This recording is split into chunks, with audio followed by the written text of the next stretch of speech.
FIFA ലോകകപ്പിൽ ജപ്പാനെ തോൽപ്പിച്ച Brazil pre ക്വാർട്ടറിൽ ഒരു ഗോളിന് പിന്നിട്ട് നിന്ന ശേഷമാണ് ബ്രസീലിന്റെ തകർപ്പൻ തിരിച്ചുവരവ്.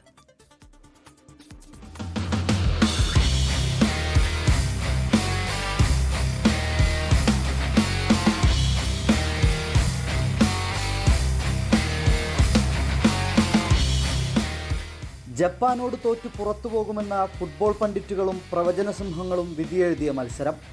തുടക്കത്തിൽ പ്രവചനം ശരിവെക്കുമെന്ന് തോന്നിയെങ്കിലും അങ്ങനെ തോറ്റുപോകുന്നതല്ല കാനറികളുടെ കളിക്കരുത്തെന്ന് തെളിയിച്ച കളി. മത്സരത്തിൻ്റെ ആദ്യ മിനിറ്റ് മുതൽ ആക്രമിച്ച് കളിക്കുന്ന ബ്രസീലിനെയാണ് ഹൂസ്റ്റണിൽ കാണാനായത്.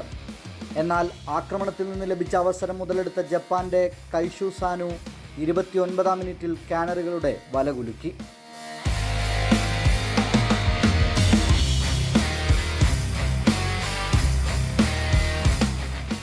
ആദ്യ പകുതിയിൽ ഗോൾ മടക്കാൻ വിനീഷ്യസും കുനിയയും അടങ്ങുന്ന സംഘം കിണഞ്ഞു ശ്രമിച്ചെങ്കിലും ഫലമുണ്ടായില്ല.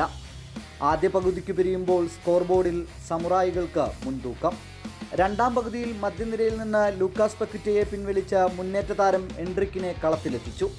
ഒരിക്കൽ കൂടി കാനറുകളുടെ രക്ഷകൻ അവതരിച്ചു. 56-ാം മിനിറ്റിൽ ഹെഡർ ഗോളുമായി കസമേറോ.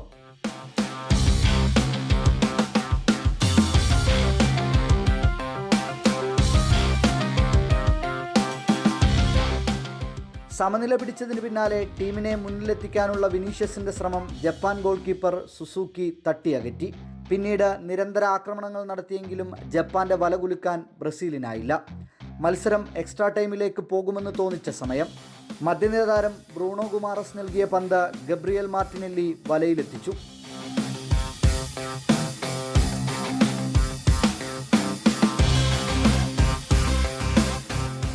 തോറ്റെങ്കിലും തലയുയർത്തി തന്നെയാണ് ജപ്പാന്റെ മടക്കം. World cup desk 24.